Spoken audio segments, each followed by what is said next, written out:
Drones have changed the way we market real estate today, and it's like to have our guest here, Evgeny Blinkov from Drone Boston. Thanks for stopping by, Gene. Thanks, Chris. Now, you guys are diving into the whole drone thing, and a lot of people didn't know what it was a couple of years ago. It's really changing real estate and the way that it's marketed. Absolutely. The big change was a couple of years ago when drone pilots were actually able to provide commercial services. So not a lot of people know, but that's a brand new thing, 2 years relatively brand new. And ever since, they've been able to actually use this footage legally for commercial purposes. So usually with any big technology, it catches on, and right now it's still kind of in its infancy. But obviously, I think at this point, just in pop culture, everybody knows how much different everything looks from above, how crazily well you can grab people's attention with those shots. I think most leading folks have used some sort of services like this, and it's super exciting. I mean, and it's also like probably the best job to have is to just to capture that. You're like a god. You're capturing this thing from above. It's nuts. It really is cool. You brought up an interesting point. Drone pilot. Not anybody can do this stuff. Correct. Yeah, glad you asked, because you do have to be certified actually to fly your drone anywhere. You want to take it to the beach in Marblehead or something, you can do it without any kind of permit. But to use it for any kind of commercial purposes, you do have to get certified, and it's not a crazy certification. You probably study for a couple weeks, and probably similar. I would compare it to the real estate license, but you're studying aeronautics and how air kind of interacts with the aircraft and just how the atmosphere works and stuff like that. And also, of course, all these safety guidelines that you have to do. Because it looks smooth and easy online when you see a Facebook video or YouTube. At the end of the day, it's a camera on like a mini helicopter, right? Right. Probably not that easy to navigate. Yeah, I would say it's definitely better than a helicopter, but there are certain things you should know. Obviously, just buildings, people. You shouldn't be flying them over people just because first of all, it's a regulation, but then again, it's also, just safety. Because these machines, not only just it's a kind of a heavy thing, but the bigger thing, it's got a lithium-ion battery in it, and you want to be safe with that thing. You don't want to impact a building. But the good news is that most of the drones nowadays that are a little bit more advanced, they all come with obstacle avoidance, and you're pretty much, they're becoming so foolproof to where some of them at this point are kind of just, we got self-driving cars, there's self-flying drones, and that's been probably safety-wise, that's kind of where it's going. More and more things are being taken away from the actual pilot.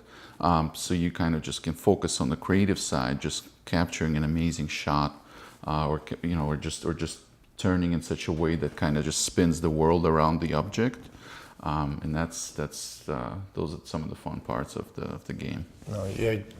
Drone Boston is doing some really cool things out there. And how are you working with agents and using drones to show a property? Yeah, so we don't just do drones, but we usually come in on the set with more than that.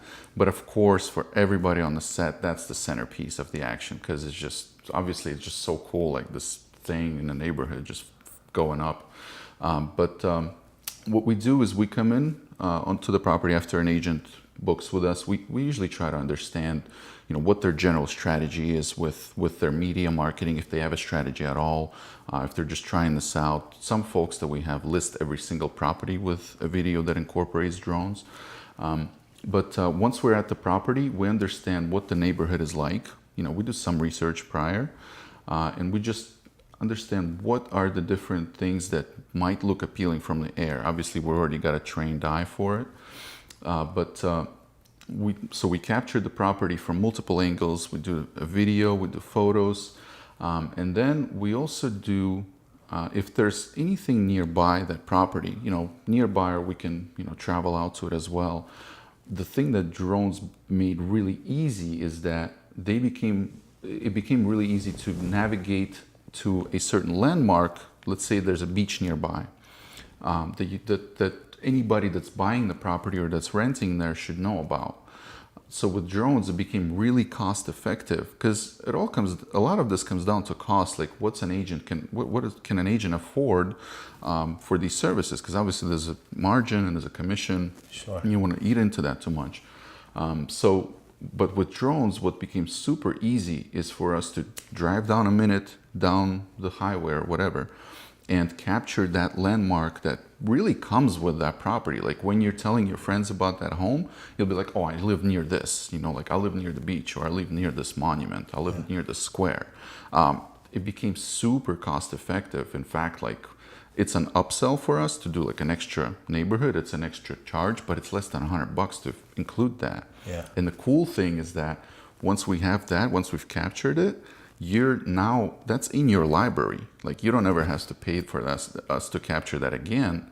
It's in your library. You can not only can you use it already on your social channels and things, but for any next listing nearby, all we do is you just tell us like, hey, in this listing I want to feature Marblehead Beach, or I want to Kings Beach, or whatever landmark it might be, like Davis Square.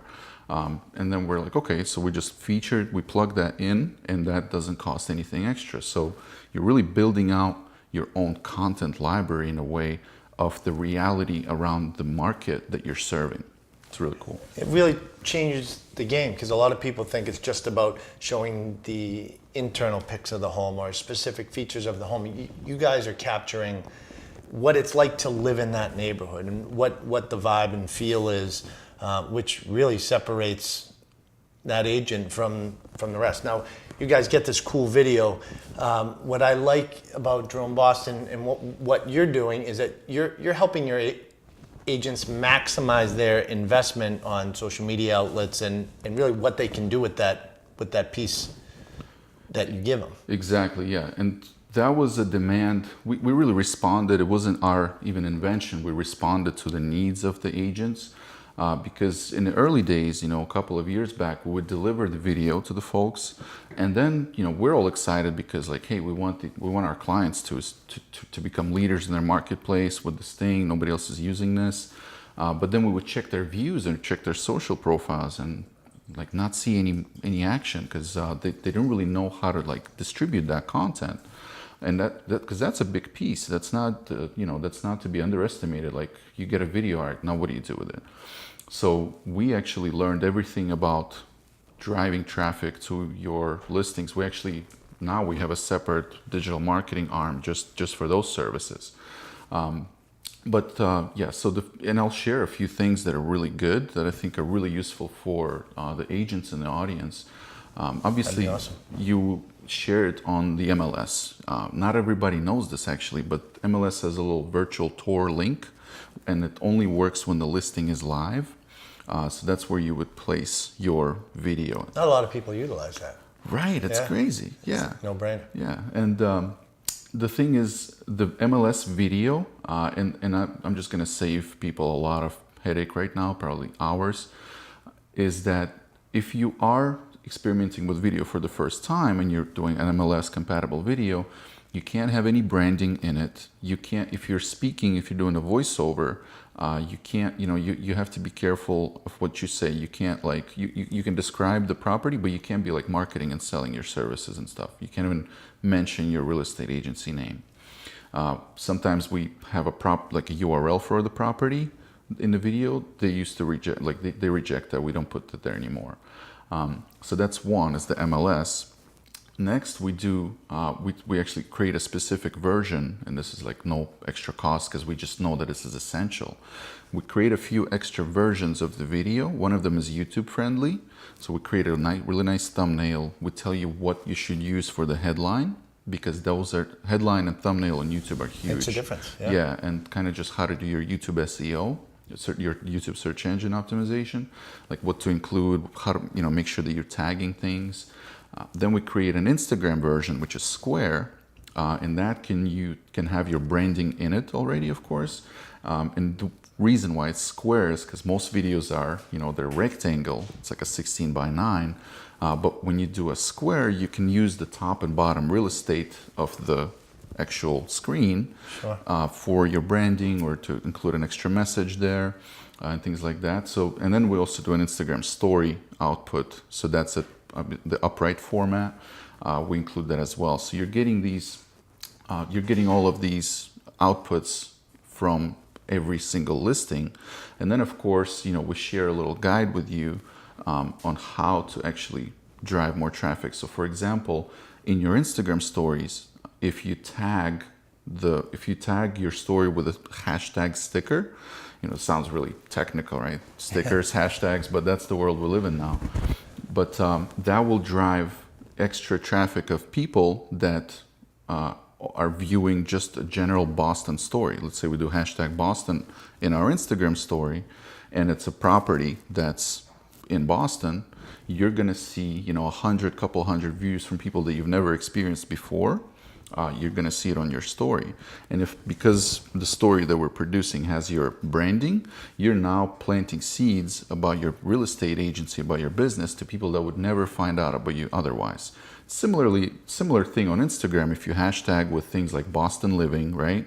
Boston foodie, and you make it your actual Instagram post like, hey, we have this property that's located next to like this restaurant. You tag it with Boston food or like Boston foodie, and you're getting people it's sort of relevant to them, but you're also planting seeds about your real estate agency and becoming top of mind real estate agent, which is, in our age, I think you have to win attention. You can't just be out there.